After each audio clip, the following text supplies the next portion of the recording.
যৌতুকের কারণে আমার বিয়ে হচ্ছে না। সুপ্রিয় দর্শক, আসসালামু আলাইকুম। জীবন গল্পে আপনাদের স্বাগতম। ক্যামেরার সামনে ছোট্ট একটি বোন রয়েছে, আজ আমরা তার জীবন গল্প তুলে ধরবো। আসসালামু আলাইকুম আপু, ওয়ালাইকুম সালাম। কেমন আছেন? আলহামদুলিল্লাহ ভালো, আপনি? আলহামদুলিল্লাহ। বোন, আপনার নাম কি? আমার নাম মিষ্টি। মিষ্টি। মিষ্টি, তোমার গ্রামের বাড়ি কোথায়? আমার গ্রামের বাড়ি কুড়িগ্রাম। কুড়িগ্রাম উত্তর অঞ্চলে, তাই তো? জি। জি। তোমার পরিবারে কে কে আছে মিষ্টি? আমার পরিবারে আমার বাবা নেই, আমার মা আছে, আমার 4 বোন আছে, তাদের বিয়ে হয়ে গেছে। যৌতুকের কারণে আমার বিয়ে হচ্ছে না। আচ্ছা, তোমার পরিবারে তোমার বাবা নেই, তোমার মা আছে, আর তোমার 4 বোন আছে। জি। আচ্ছা, তোমার 4 বোন কি বড় না ছোট? আমার বড়। ও, তাদের বিয়ে হয়ে গেছে? জি। যাক, মাশাআল্লাহ। আচ্ছা, তোমার মা কি করে? আমার মা বাসায় কাজ করে। বাসা বাড়িতে কাজ করে? আচ্ছা, ঠিক আছে। তুমি প্রতিবেদনে মূলত আসার কারণটা কি? যৌতুকের কারণে আমার বিয়ে হচ্ছে না, তাই আমি এখান থেকে, আমার 4 বোনের বিয়ে হয়েছে, তার জন্যই আমি এখানে আসা।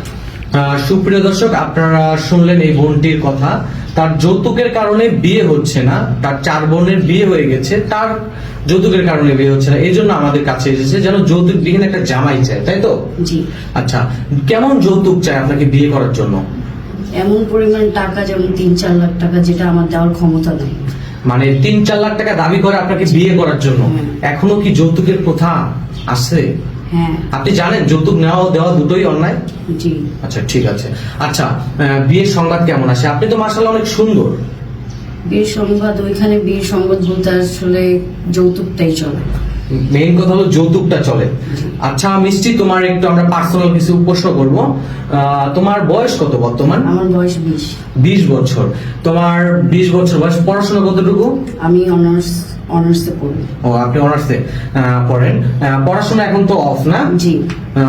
কি কারণে বন্ধ করেছেন? আমার দারিদ্রতার কারণে আমি পড়াশোনা করতে পারতেছি। আচ্ছা, আমাদের কাছে মূলত এসেছেন বিয়ে শাদীর জন্য। আচ্ছা, যদি কোনো ভাই আপনাকে বিয়ে করতে চায়, যদি কোনো ভাই আপনার দায়িত্ব নিতে চায়, তার বয়স যদি একটু বেশি হয়, সমস্যা আছে? না। তার যদি অতীতে কোনো বাচ্চা থাকে? না, কোনো সমস্যা। আপনি তো অবিবাহিত একটা মেয়ে, বিবাহিত ছেলেকে বিয়ে করবেন? সে আমারে যদি সুন্দরভাবে দেখাশোনা করতে পারে, আমাকে বুঝতে পারে, তাহলে আমার আর কিছু দরকার নেই। তাহলে আর কিচ্ছু দরকার নাই? না। ভেবে বলতেছেন তো? জি। যাক, আলহামদুলিল্লাহ, আপনার কথাগুলো ভালো লাগলো। যদি কোনো ভাই তার বউ অসুস্থ, তার বউকে সেবা করার জন্য আপনাকে বিয়ে করতে চায়, সেক্ষেত্রে কি করবেন? সেক্ষেত্রেও আমি বিয়ে করবো তাকে। সত্যি? জি। যাক, আলহামদুলিল্লাহ। আচ্ছা, যদি কোনো প্রবাসী ভাই আপনাকে বলে, মিষ্টি আমি তোমাকে বাহিরে নিয়ে যাব, দেশের বাইরে নিয়ে যাব, ওখানে রাখবো, যাবেন? জি। আপনার পার্সোনাল ফোন আছে বোন? না, আমার কোনো ফোন নেই। সুপ্রিয় দর্শক, তাহলে আপনার সাথে যোগাযোগ করবে কিভাবে? আমাদের মাধ্যমে যোগাযোগ করলে হবে? হ্যাঁ। কারণ আপনার তো ফোন নাই, তাই না? জি। সুপ্রিয় দর্শক, আপনারা সবই শুনলেন এই বোনটির জীবন গল্প। যদি কোনো হৃদয়বান ব্যক্তি ওনার সাথে যোগাযোগ করতে চান, ডিসপ্লেতে একটি নাম্বার রয়েছে, ওই নাম্বারে ইউটিউব চ্যানেল কর্তৃপক্ষের নাম্বার, আপনারা চাইলে যোগাযোগ করতে পারেন। আচ্ছা মিষ্টি, ভালো জামাই চাই না ভালো ঘর চাই? ভালো জামাই চাই। ভালো জামাই। প্রতিটা মেয়ের স্বপ্ন থাকে বড় হয়ে